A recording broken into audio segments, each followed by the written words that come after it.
And we're back. We have Michael Battistone. Michael, this is your first time on. I found you through being the primary author of the paper we're going to talk about today. But for the people who haven't read your work, aren't familiar with you, can you give us a little background about yourself and what you do? Sure. And Chris, I just want to thank you for this opportunity. And as we talked just a few minutes ago before we started, not only is this my first time on, this is my first podcast. So to all of your listeners, you're you're hearing someone do this for the first time, and I'll just leave it at that. But yes, I am an academic physician, and what that means is that I'm involved not only in patient care and research, but also in education. And I'm a professor in the rheumatology division at the University of Utah here in Salt Lake City.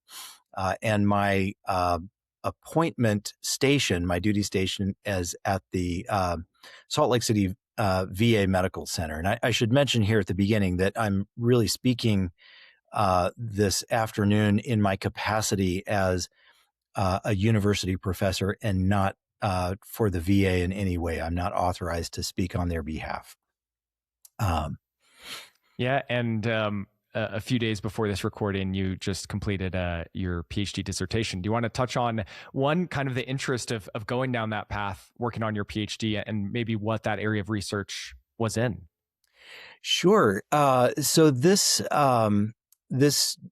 opportunity actually is available to people who are in the Veterans Affairs Medical Center, and my program, my degree will come from the Uniformed Services University, which is the military's medical school. It's in Bethesda, Maryland. And I should also note that I am also not authorized to speak on their behalf either. I'm not an employee of the Department of War, but yet I'm able to participate in their program through my federal employment at the VA.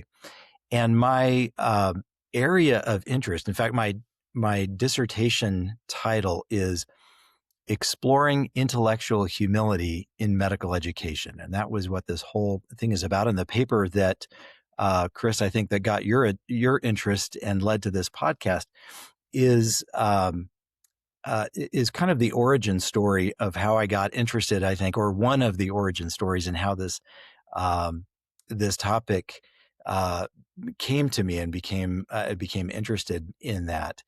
But in general, I was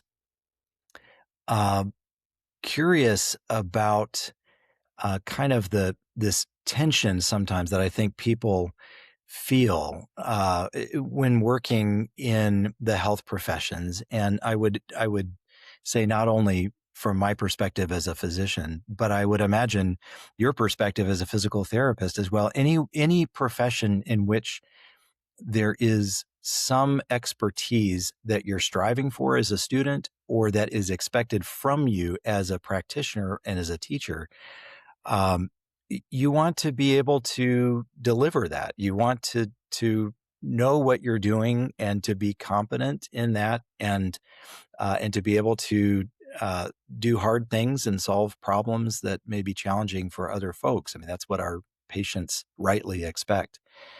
And yet, on the other hand, we're also human. I mean, we don't know everything. Our skills are imperfect. And sometimes, despite our best efforts and really thinking through things, well, we end up making decisions that in hindsight aren't correct, or we would do them differently if we had known things. And so how does one balance, that tension, between knowing that we have our limitations and then yet finding ourselves in situations where we need to take responsible action. And so I wanted to explore that a little bit more. Well, we're going to explore that more in this conversation. So I appreciate you studying this, and congrats on and being nearly done with the PhD. The paper that I recently read and ended up reaching out to you for was published, I think, within the past month or two within JOSPT. The title is "See One, Do One, Teach One, Fail One?" ?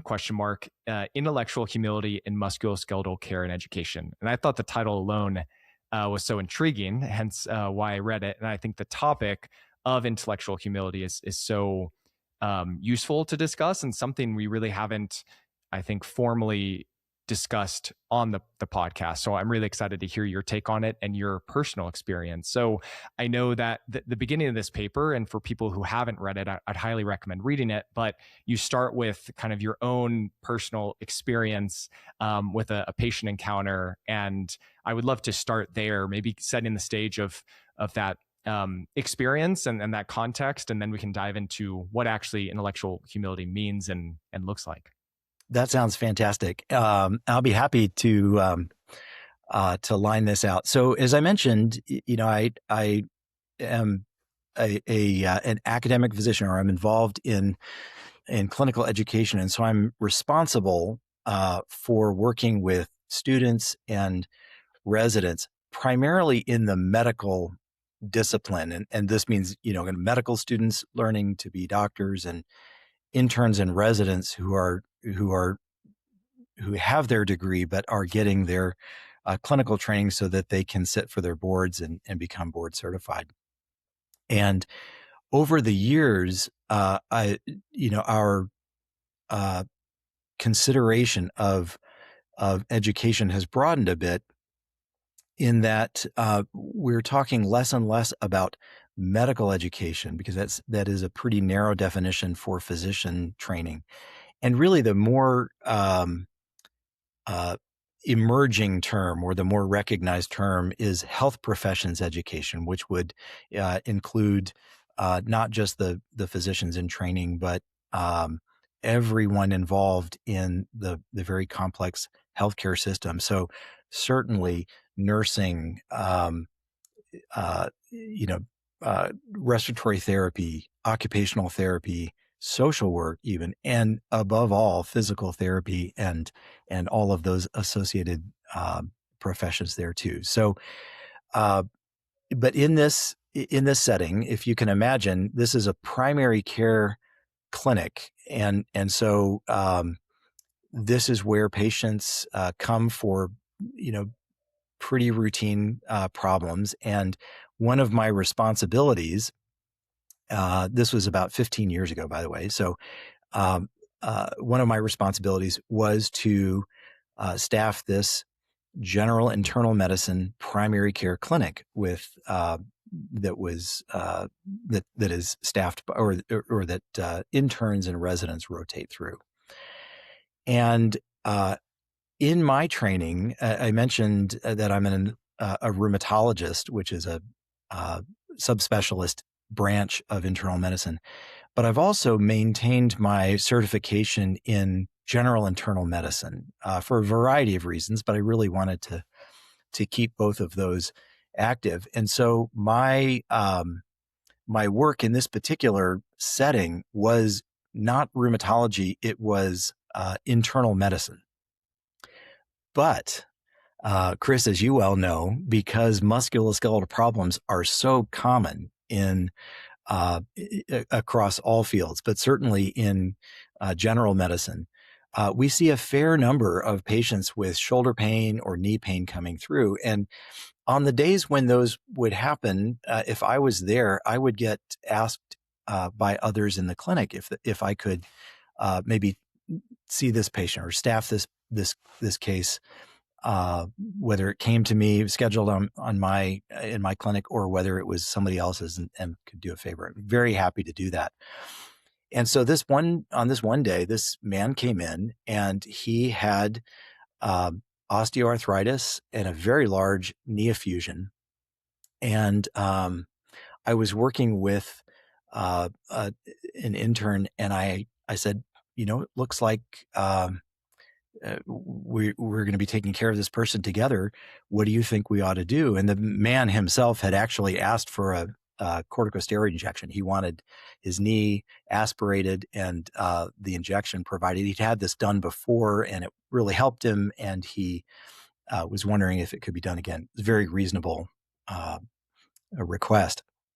Now, I had done many of these over my career as a rheumatology physician. I was trained to do them, certified to do them. I'd done many of them without a problem. And so now at this point in my career, I'm at the um, in the stage where I'm really trying to help teach them, and that kind of touches on the title here: see one, do one, teach one. I don't know if that is as um, a common an expression in physical therapy training, but it is it's a classic mantra from medicine. We don't really do that.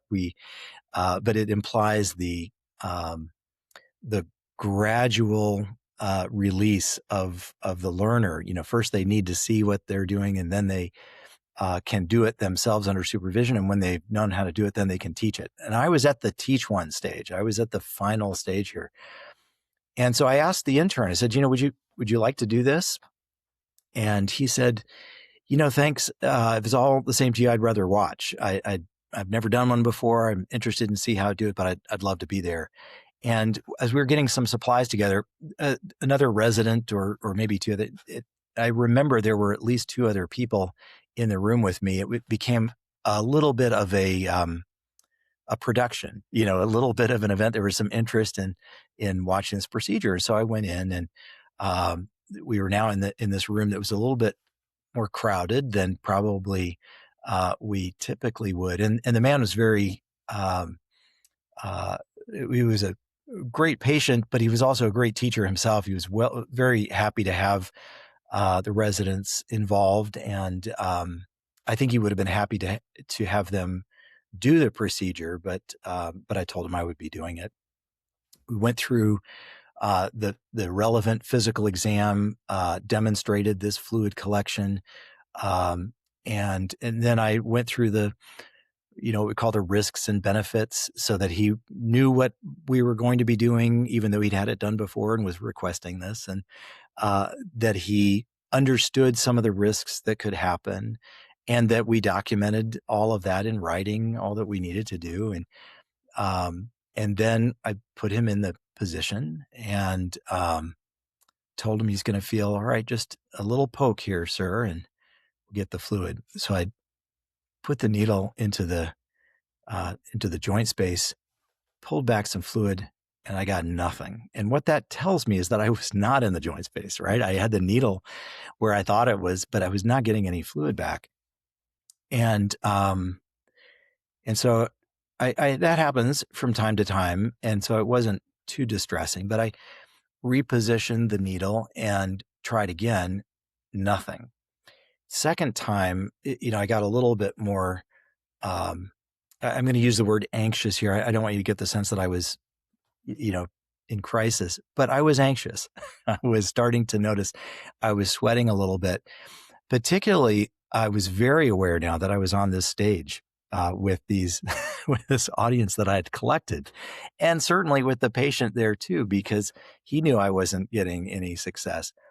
I tried a couple more times, and the more I was trying, the more now he was getting a little. I could tell it was uncomfortable, and the tension in the room just really started ratcheting up. And the interns were very nice. They weren't saying what's going wrong.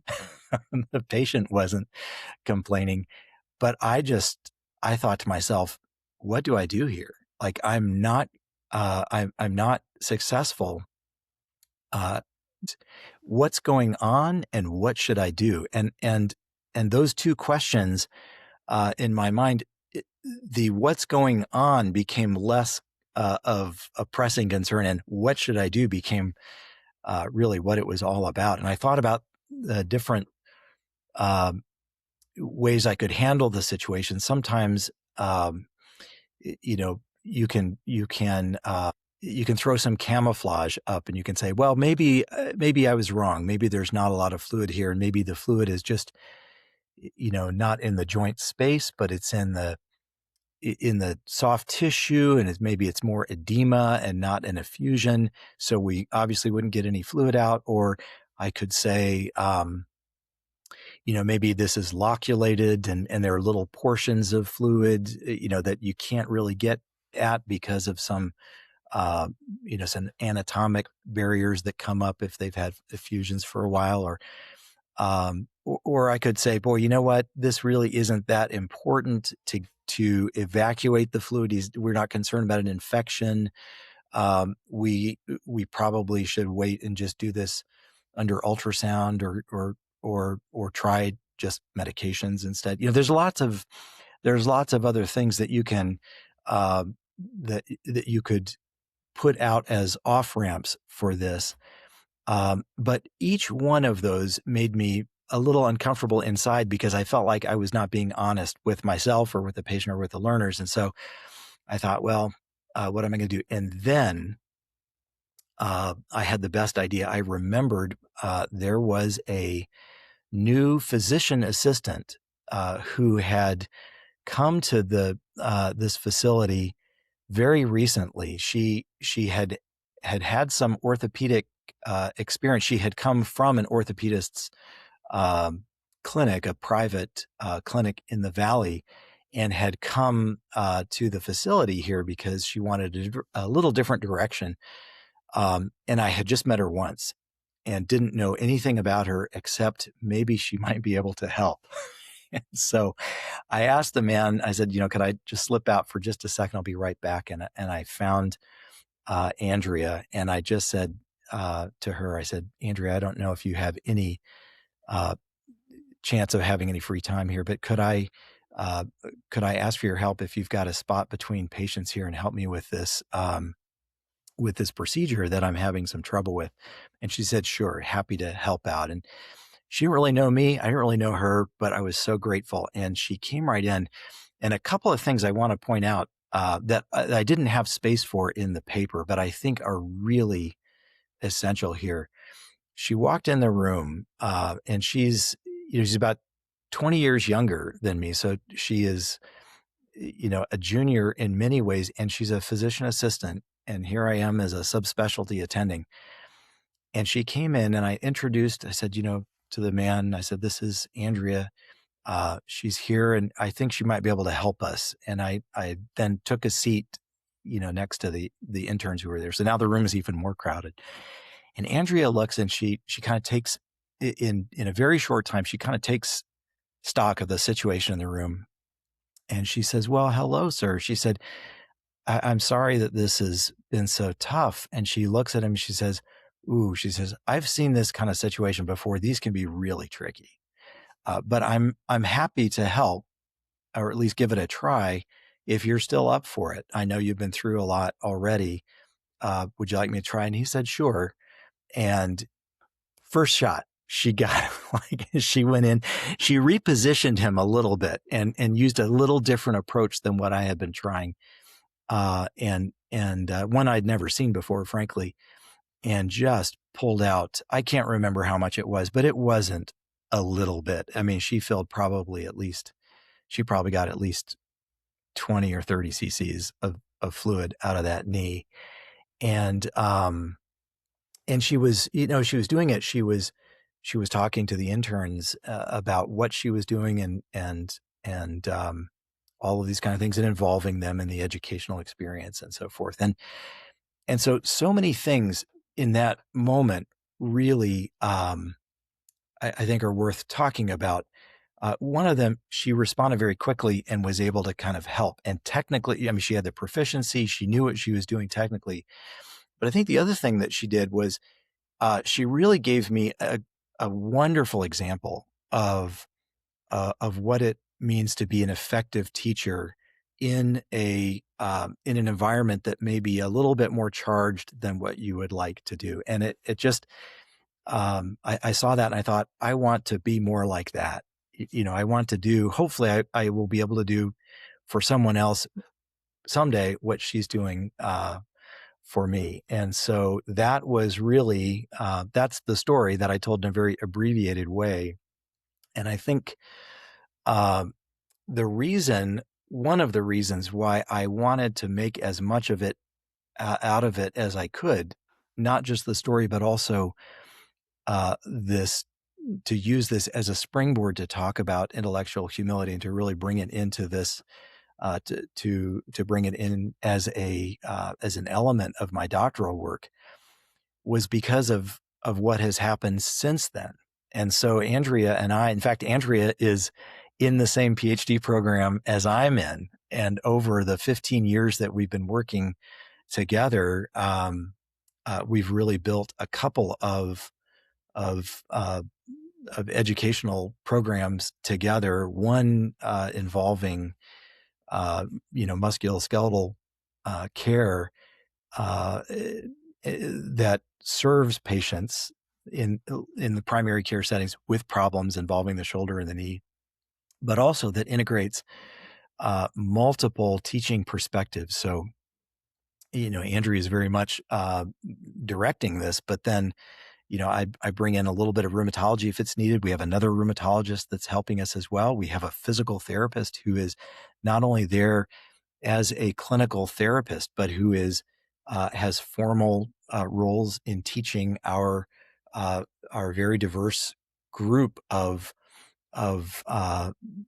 interprofessional and multidisciplinary learners, and a pharmacist. And so all of us together are really in this great shared adventure. And I go back to this story 15 years ago, not as the only example of how it all started, but as really one classic example that I think just goes back again and again. I find myself returning to it. So I know that may be a little bit of a long-winded answer, Chris, and I understand you'll be able to edit this podcast take. So you could do with it whatever you like, but there's so much to say and so much has happened since then. I wanted to be as comprehensive as I could. Yeah, I'm glad you were comprehensive. Yeah, I think that sets better picture and more clarity on that whole context and situation 15 years ago. What would have been the worst thing you could have done in that context? It sounds like it was a best case scenario of you having a phenomenal coworker that you had barely knew, but it was very helpful for the patient and for just the whole learning environment. And now it's great that y'all are both still interacting together to this day. What would have been the flip side of that? What could have been things you could have done, or an individual could have done in that type of context, where it would not have gone maybe as smoothly as it ended up going? Yeah, it is a great question, and I've thought about that too. And I think so much of it is, um, when I think about what would have gone wrong and what would have been the cost of that, I think so much of my calculus involves everything that has happened since. And so, as I say, we've got these great programs, and I think this has been a defining moment in my own career. None of that would have happened if I had, well, I don't know. I guess you never know what would have happened, I guess, but I can't see how that would have happened if I had taken this other approach. And so that, I think, is where the biggest cost would be. But I think, if I had said, well, we just aren't going to be able to get it today, we're done, and didn't try, and essentially, if I had prioritized my own standing, my own status, if that had been the primary concern, and had shaped my decisions, I think I probably would have won a very short-term, small victory, if that. But what I would have won would have really ended up costing me in the long term. I think it would have. I think this going this route has shaped my character, if I can say that. And I think I would have shaped it in other ways, or would have not shaped it. I think I would have been dishonest in some sense, at least to myself. And it's, once you do that, then it becomes easier to do that again and again. And I think that's the biggest, that's probably the biggest issue. I mean, this would not have been this was not a life or death matter. And so I think he wouldn't have gotten the best care for sure.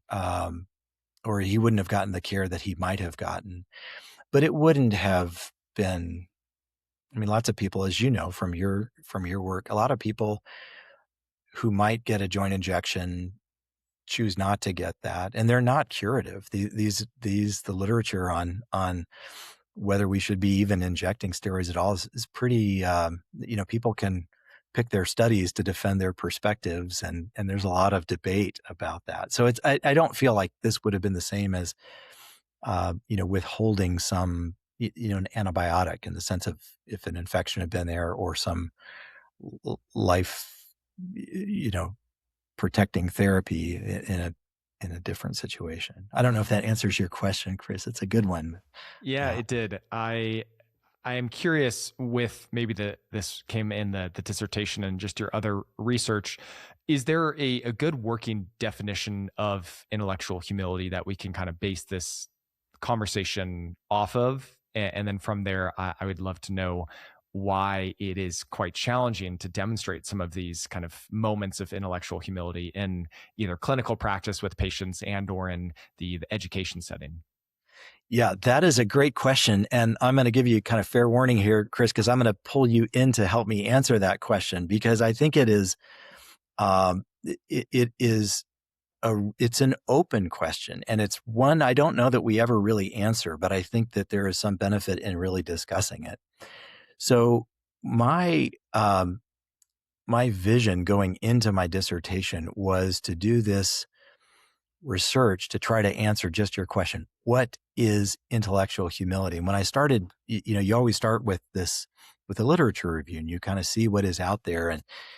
And what I found initially was that, um, I'll cut to the chase here. There's no clear answer to your question about what the definition is, but I can give you a definition, and I will tell you that there are multiple definitions. That's the thing. So this goes back, the idea of intellectual humility goes back at least as far as Socrates. He said something to the effect that um, I am the wisest man, or somebody quoted, but I think he is tagged as saying this. I'm the wisest man that there is because I know that I know nothing.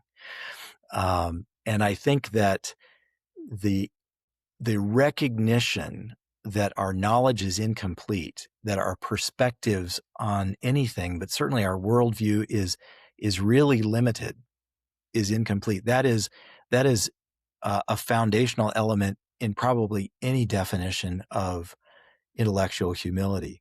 But it goes beyond there in some circles, and the most of the people that have worked on this more recently have been um, some of the more contemporary philosophers who build off of Socrates and then some later philosophical and even and religious and theological understandings of intellectual humility. And then also the psychologists who have looked at this from a psychological perspective. And even psychology itself is a very broad term because there are educational psychologists, there are clinical psychologists, there are forensic psychologists, developmental, organizational, um, occupational. There's a whole different collection of schools of psychology, and lots of different psychology schools have taken on this question and tried to understand it. And the way that these are explored are very different. The philosophers tend to think about things and debate things and discuss things and try to hammer things out through language and logic. And a lot of the psychological work that's been done has been to come up with questions to ask people on surveys and then distribute these. And if you type in, if you go online and type in intellectual humility survey, you'll find a lot of different options out there, and they'll ask you questions like, um, you know, how do you feel when someone disagrees with you? How do you feel when someone challenges your most uh, central beliefs or your opinions? Do you like reading about other cultures? Do you want to be seen as someone who is able to explain uh, things that no one else can understand? And so they take the responses of these, and there are thousands, tens of thousands. You get big numbers like that, and you can get uh, quantitative data, or you can get survey data, I should say, that allows you to do some mathematical procedures to um, to identify things that you might say represent intellectual humility. That is one uh, approach to exploring the field. But you know, the, there is, it makes sense. I think it makes sense, at least to me, and I'm interested if this makes sense to you, that intellectual humility is so contextual. It's so bound to the situation that you're in, that it's one thing to answer those questions on a survey, and it's another thing to be working in a situation where, I mean, I have to say, Chris, I would answer that question, that the last one I was giving you an example of. I want to be seen as someone who can explain difficult things that no one else seems to understand.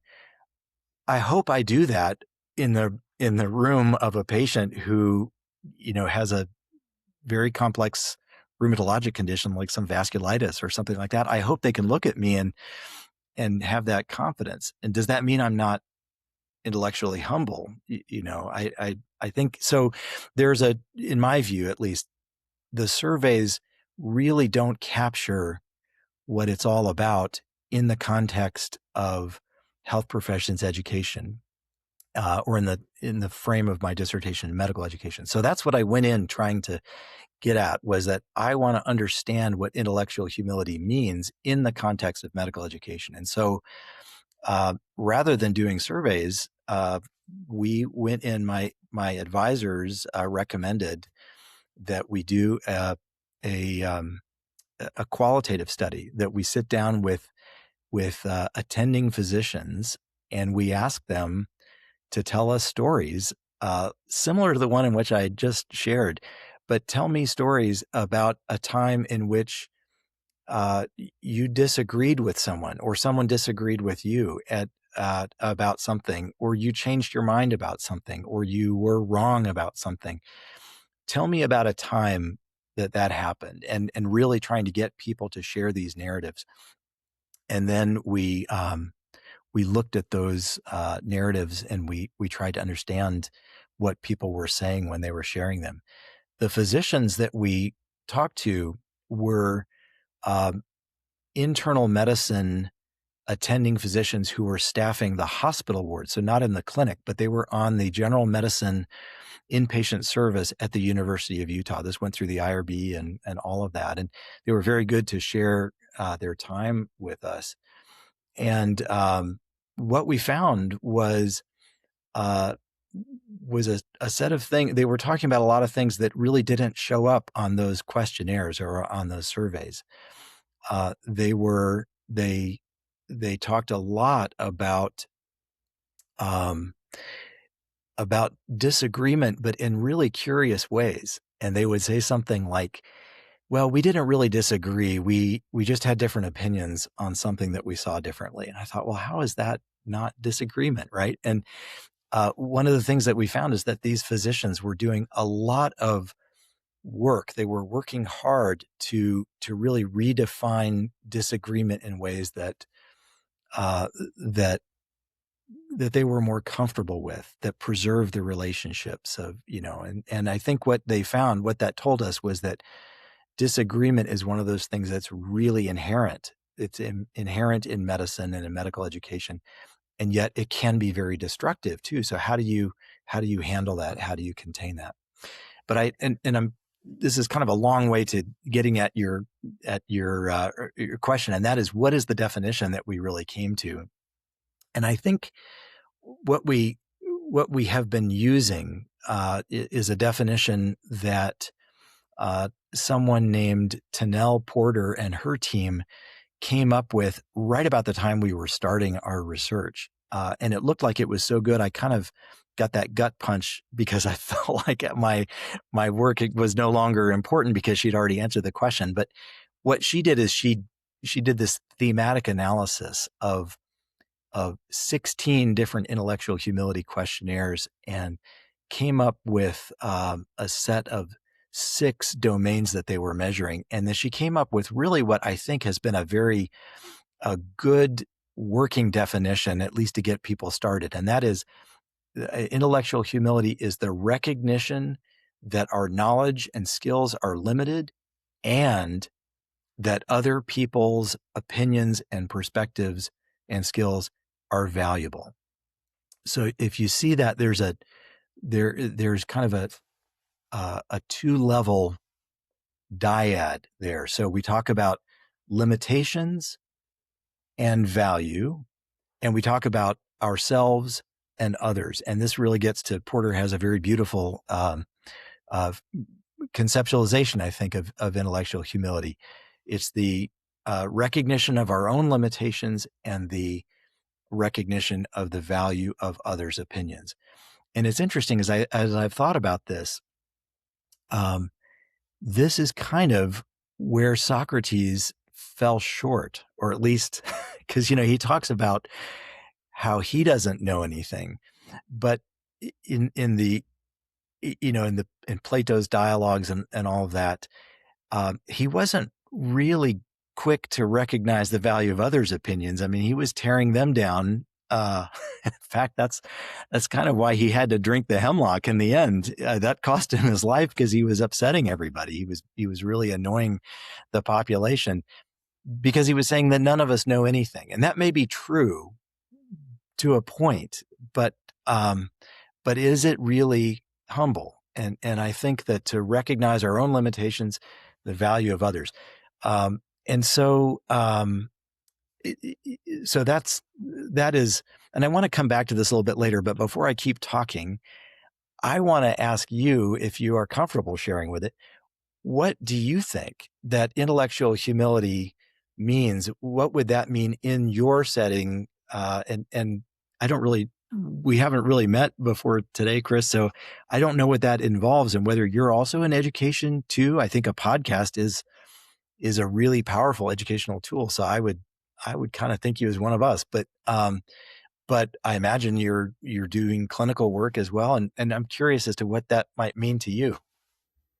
When I read the paper and when I think of intellectual humility, it makes me fortunately think a lot about the mentors I've had either currently or in years previously, seeing how they interact with patients and seeing how they interact with the unknowns. And what has been a consistent theme with the mentors that I looked up to, with individuals that I bring on the podcast that are having years of or decades of experience or are experts in a specific area, there's this great balance of experience and confidence in a host of different things, but always that level of uncertainty and being comfortable and okay with uncertainty and accepting that, whether that's a researcher discussing the topic that they have studied or this specific population or this specific condition, but it's always with that level of there's rarely black and white answers, or there's rarely a clear solution or a solution. And I've seen that a lot with clinicians as well, where they're discussing really challenging things with patients about their persistent pain or why they got injured versus someone else. And the intellectual humility that's stood out is this sense of like almost a shoulder shrug, where they're okay saying and acknowledging, I'm not sure maybe why this happened, or I'm not sure the exact mechanism or the exact reason. And in a lot of those contexts, especially with something as messy as pain, it's really hard to have complete answers. And a lot of the research doesn't support that there's clear answers. And I think I've seen that time and time again with the individuals that I look up to, where they have that level of being okay with uncertainty with the patient, but at the same time, there's still a path forward. There's some level of direction. There's still some level of confidence that they have to help guide someone or support them through whatever they're experiencing. We've had a previous clinician on. I think he's in his 60s as well. His name's Tim Shea, and he's a PT out of University of Florida, and he has this saying, always confident, never sure, or always confident, never certain. And it's, I think, that balancing act of you're trying your best as a healthcare provider to portray this sense of professionalism and confidence about assisting someone through challenging experiences, but also balancing that with maybe the intellectual humility or that uncertainty that's inherent with interacting with humans and with the context of medicine and pain. And um, yeah, those are the things that I think about when I hear intellectual humility. Those previous experiences I've had, and with a lot of podcast guests, where fortunately they may be the go-to person on a topic, but they are almost the most uncertain, or they have the most unknowns, and it's almost freeing to see that and acknowledge that no one has all the answers, and if you're going to someone that does, um, then that may be a little concerning. Well put. Well put. I think, it's interesting as you were um, sharing that.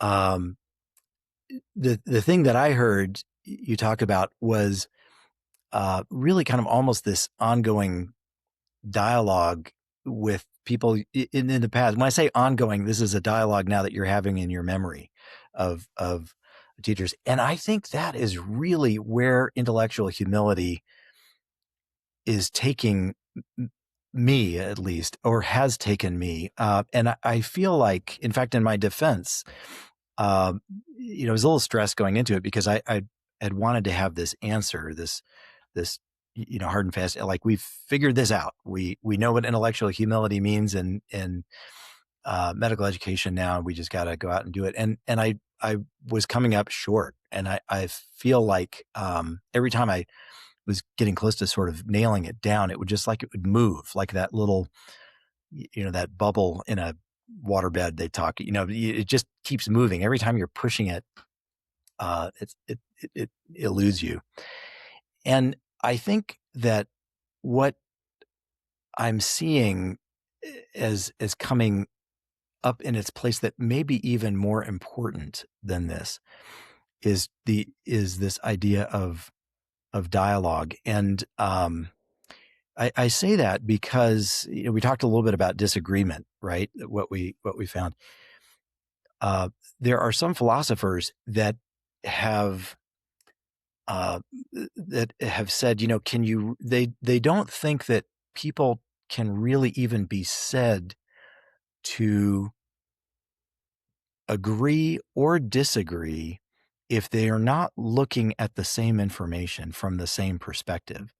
In other words, um, if if you and I watch an event from different car accident, or something, maybe something more positive, but if we saw something from opposite sides of the street, different perspective, and we gave a different account, and those accounts did not agree, um, could we be really said to disagree? Like, are we in disagreement simply because we're not saying the same thing, and maybe even we're contradicting each other, or did we really see different things? You know? And so this idea of having the same information or the same perspective there, the term that the philosophers will use for this is epistemic equality. Like, we know the same stuff. And if you look at health professions, and physical therapy has really got to be a great example of this. You look at the conditions between you and the patients that you're treating, or you and the students that you're precepting, or when you were a student and there is no epistemic equality, right? Because that's the whole point. Like, they're coming to you because you know more and you're trying to help them, or you're in school because you're trying to get to where they are and you don't know. And so if our situation, whether it's in medicine or, in the medicine wards, or in the primary care clinic, or in the physical therapy office, if one of the conditions that we can be certain of is this epistemic inequality, um, are we have we become too focused on trying to get everyone to agree? Like, are we putting too much of a priority on agreement? And I have to say, for most of my career, I have gone into those situations where I'm talking with patients and saying, I know we see this differently. My job as a physician, and if I'm really good, it's going to be, when we're done with the conversation, you're going to see it my way, and I've got all these different techniques to try to convince you that I'm right. But is is that really the most important thing? And so I've wondered if we were going to move away from agreement. I'm moving, toward just simply understanding, trying to understand that, because that we definitely can hit. If we're open to understanding and not pressured to resolve disagreements into agreement, um, I think, for example, I'll just tie. We see people all the time in the primary care clinics with knee pain, and we say, "Boy, you got some osteoarthritis. You know what would really help more than anything else is really good physical therapy. Would you be up for that?" And eventually, we convince them to go, and we get the appointment made, and we make the order and all that. And guess what? They don't show up. They don't come. They agreed, but they didn't really ever agree, right? Whereas if we took that time, we spent a little bit differently, and we work to understand, how is this affecting you? What do you want to do this? And where can we work together without, without kind of trying to get there? And that's where I think this idea of dialogue has some value, and that is really in hearing, listening and hearing what people are saying, and then being um, trying to be honest about what we're trying to communicate, kind of going forward. And as this, again, this is a lot of me talking here, but as you were answering that question, that's what I heard, Chris, when you were talking about, as you're thinking about what it means, you're in this dialogue now with your mentors, both for good and bad. I mean, I think we both have had great examples of teachers who've really shaped us that we want to emulate, and people that maybe their heart was in the right place, but not much more. And we got some lessons of things that we don't want to, try to duplicate and all that. So anyway, just some thoughts there. I feel like I'm going off on a tangent, so I'll bring it back to earth. Yeah, you mentioned in the paper the challenge in clinical education, whether that's maybe we stay with physical therapy as an example, like you're in the school setting of, you're in a class and you're being taught something, and there's the assumption that you're going to take the test and there's going to be a black and white answer, and sometimes there is, but a lot of times with these clinical contexts and situations, it's almost a disservice to teach students that in some of these contexts, there's only one answer, and there's not a variability of options, or it's context dependent, or there's an uncertainty in the research of what are the best management options. But in a lot of education, there's that push towards having an answer for every single clinical scenario. And then when students go out and are in rotations, maybe they realize very quickly that that's not the case, or they have clinical instructors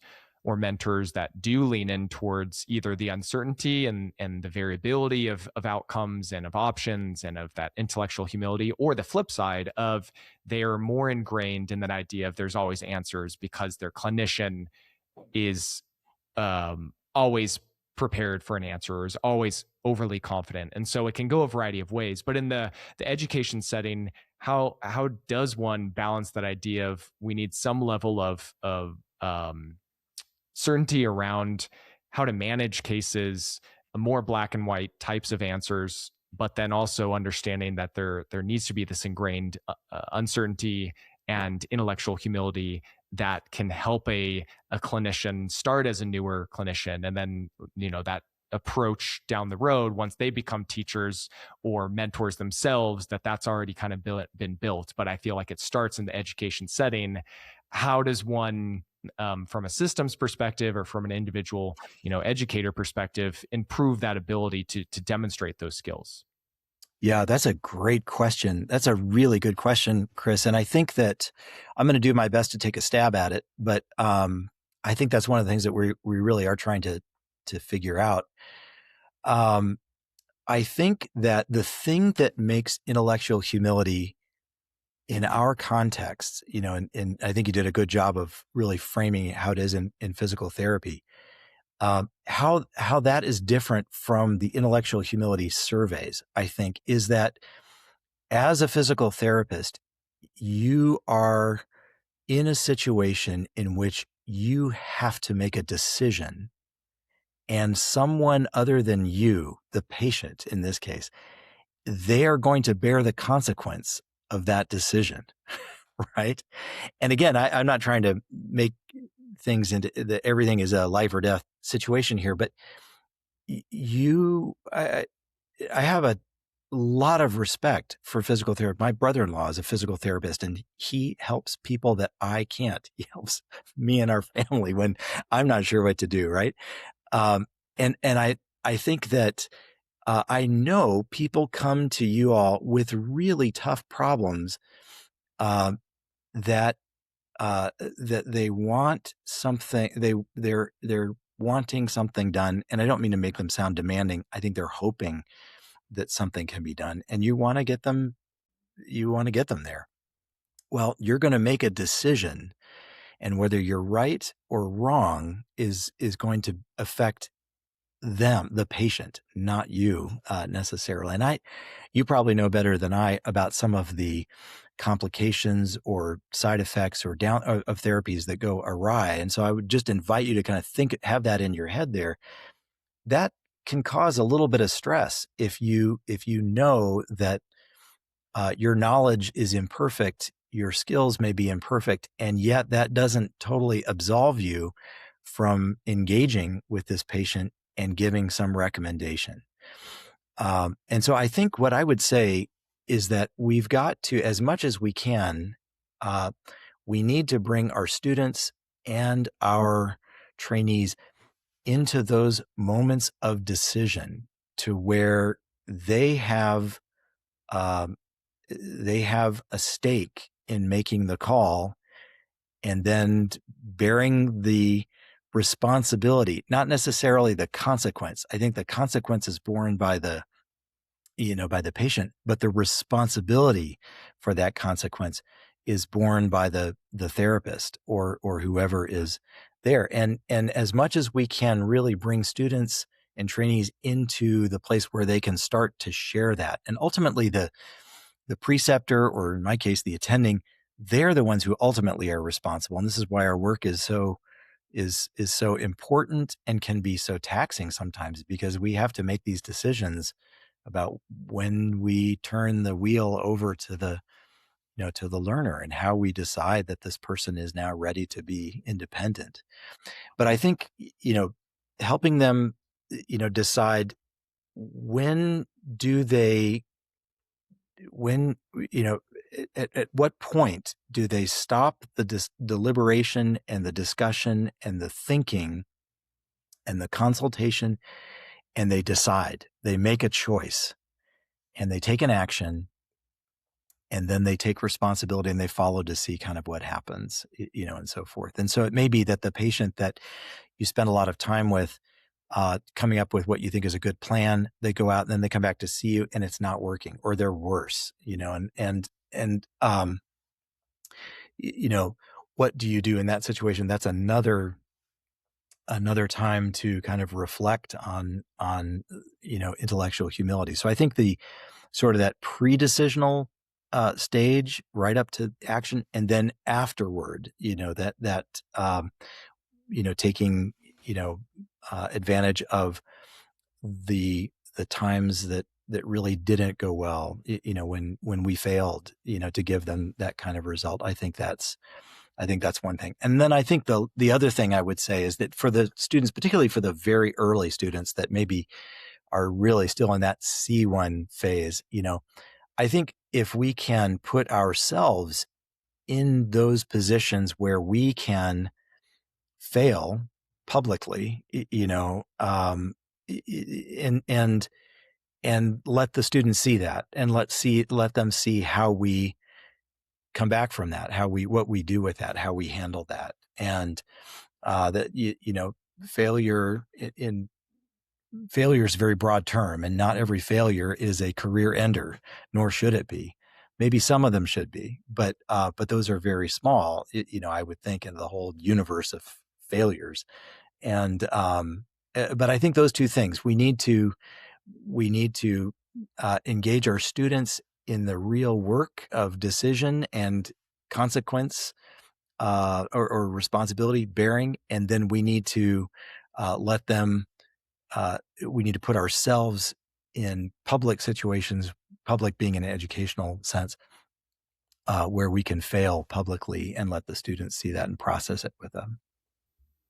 Yeah, I think it's extremely unrealistic for a clinician to be expected to have quote unquote perfect outcomes, or for every clinical scenario to go smoothly. And now that social media is so prevalent, especially in the rehab world, there's always answers, there's always good patient outcomes, there's always positive stories, but there's little that's discussed about this person had a really poor outcome, or we didn't get along and they switched to another provider, or I sent them back to sport and they re-injured themselves. And like those stories, those experiences are where that quote unquote failure, that's where a lot of the learning and reflection and evolution of practice comes from. But it's uncomfortable, it's hard to discuss, it's hard to have students or people that maybe look up to you see that from you.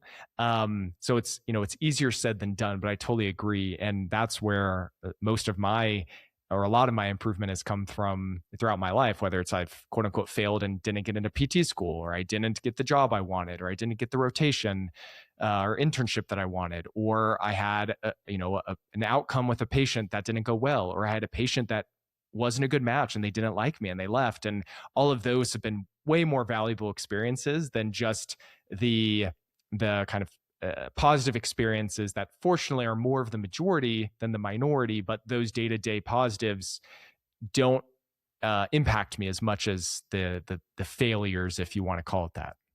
That is a beautiful, what you just said, Chris, is just beautiful. And there's so much there that could be unpacked. I mean, I think that, um,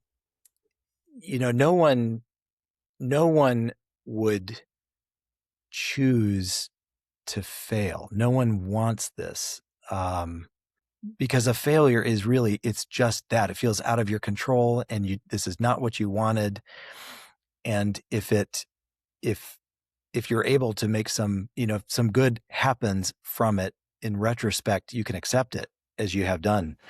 Um, but it's a tough thing in the moment,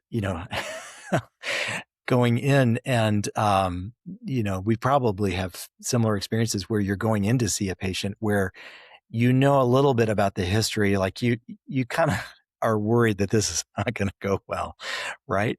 That's a terrible feeling because you're anticipating failure, and sometimes they turn out much better than you expect, and it's the ones you think are going to go well that surprise you and really sting. But I think there is a chain of experience that you've outlined as I hear this, and I just want to touch on this. They talk about um, suffering leads to uh, perseverance.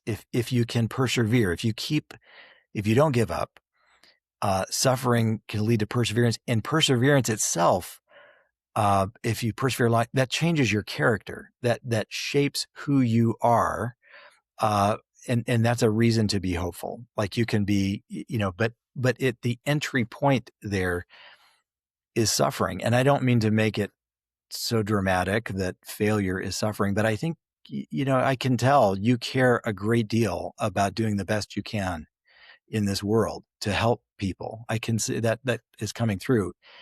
And when you fall short of that and you recognize that, you're honest enough to say, this, I hurt inside, and this is a little bit of suffering. Um, and yet in that moment, um, I think lie the seeds for character development and ultimately and hope if we handle it well. And I think that I really hope, Chris, you're in education, or that you will be someday, because I think the young people need to hear this from. You're not old, but but they need to hear this and they need to see this because for them, they don't have a wide range of experience. They don't have a big portfolio. And so every little success means the world, and every little failure is devastating or potentially devastating. And I think it is only people like you that can give the perspective of someone who's been around for a while. And you did it so well. It was so eloquently. I hope you're sharing that with the more, with students and with trainees. They need to hear that.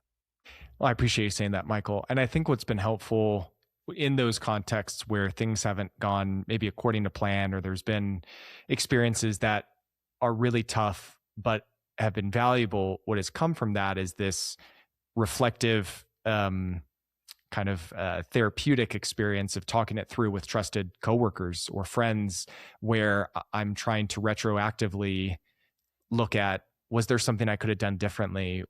Can you poke holes in my decision making? Is there anything that you would have changed? And that it still makes it hard to think about, why did this occur, or why did this outcome uh, evolve this way?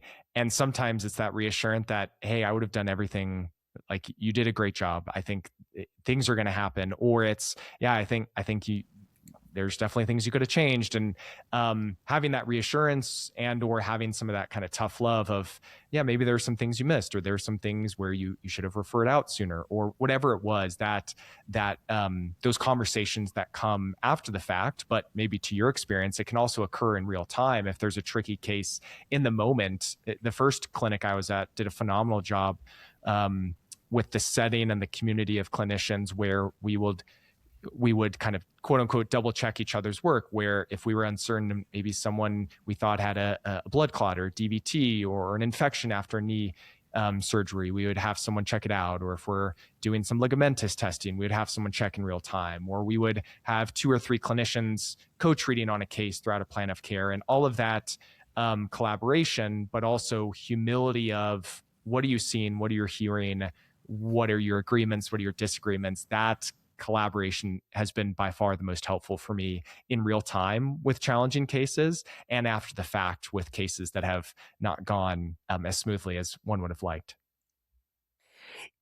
Again, I keep hearing this theme of dialogue coming through your conversation, Chris, and you're now in dialogue with your professional community, and I think that you're right. I think that's absolutely right, and I think as I've thought about this definition of intellectual humility, I've realized too that, again, going back to the dyad, we recognize our limitations, and that's kind of and again, I don't mean negative, like in a toxic way. I mean, it's just like, it's not a comfortable, it's not a pleasant thing, but we recognize, we are aware of our own limitations, right? And then the counterpart, the value of others' perspectives. Now, I think that for some reason, that's the order in which it's typically presented, and I think that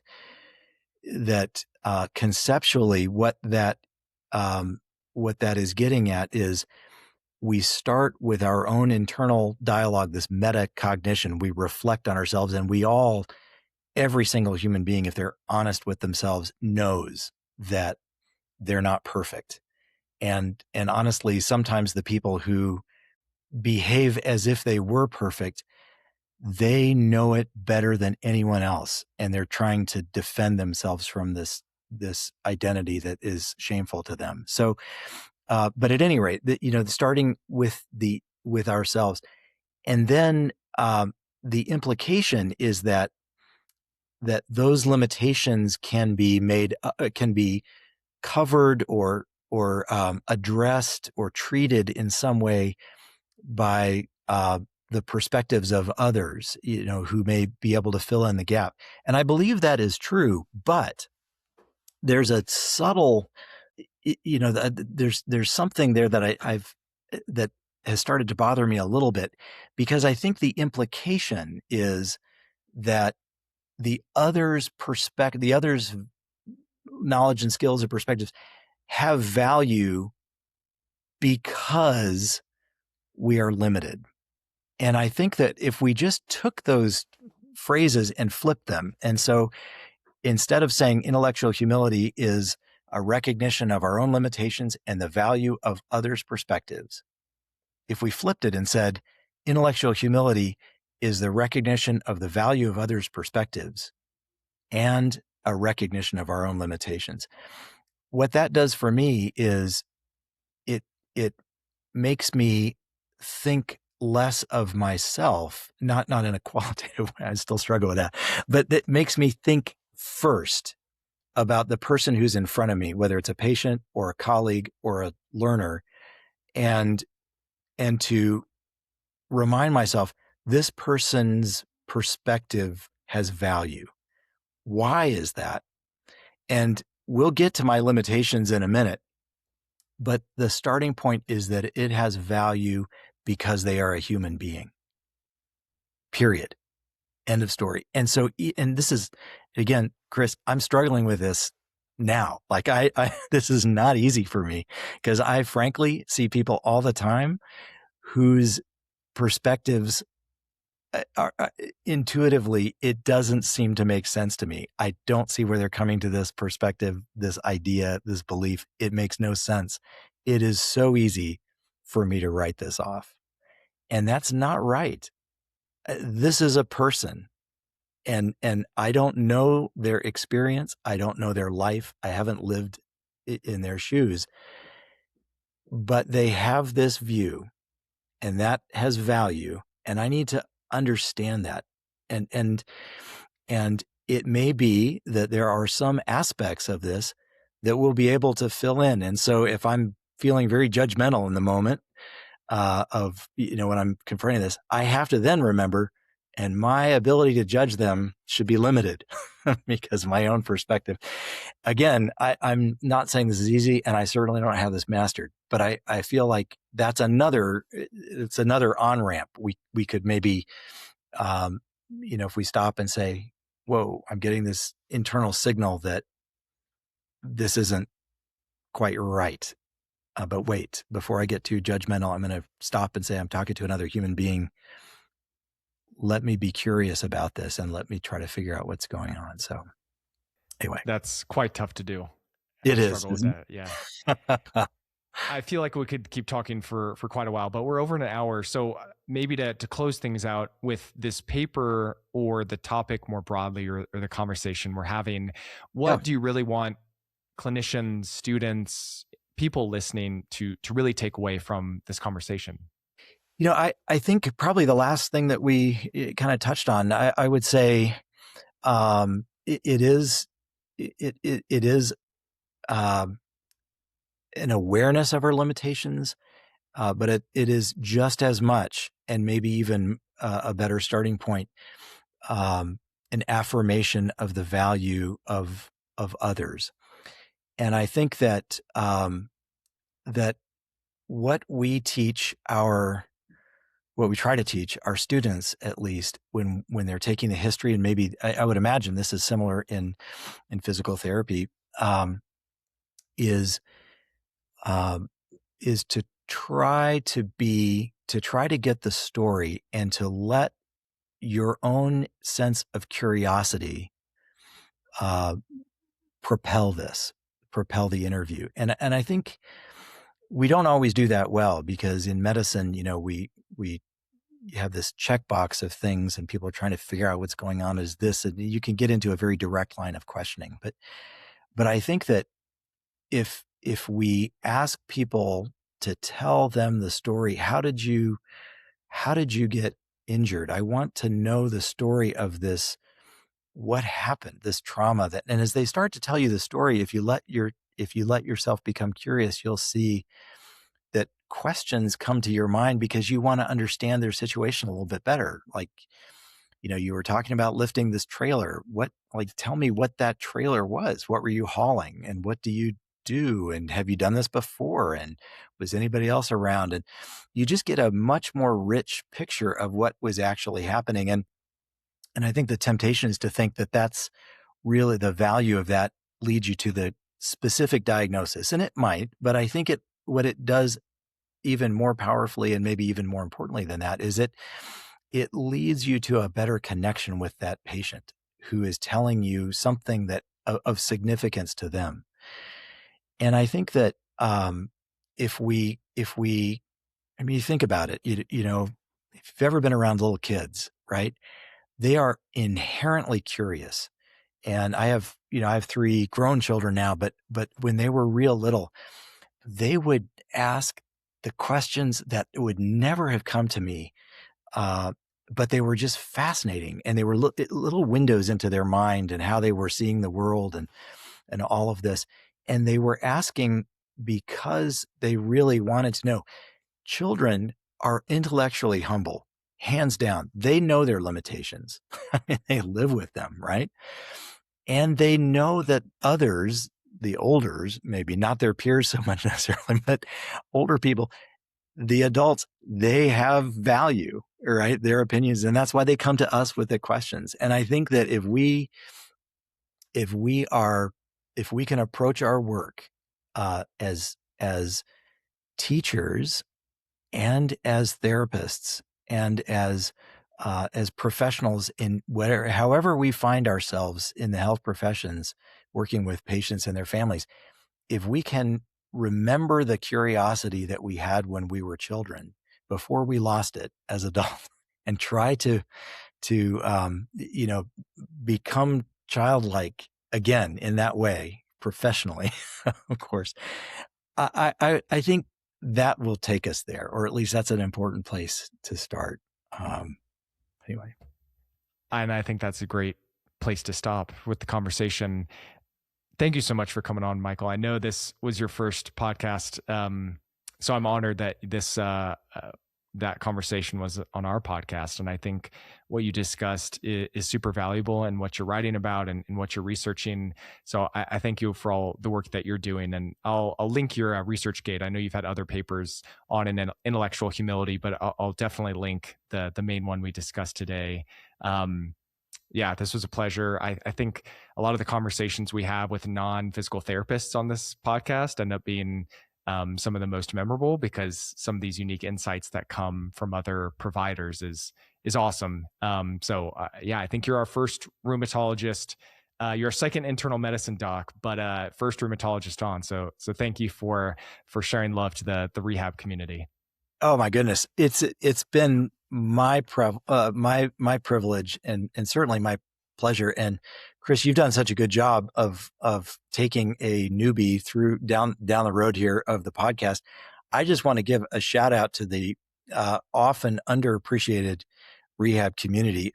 Uh, the things that you do for the patients that we all see are way more powerful than, I think, than any medication that we prescribe. I mean, we at best make symptoms better, but the work that you're doing, I think it helps to change the body a little bit, and I think it helped to change the mind a lot, and the soul and the spirit too.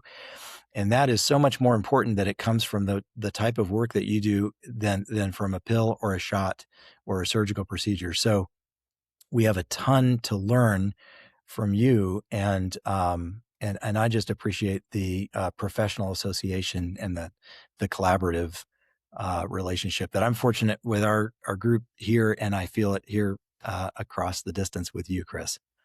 So Awesome. Well, thanks, Michael. We'll call it there. all right, bye bye. Thanks.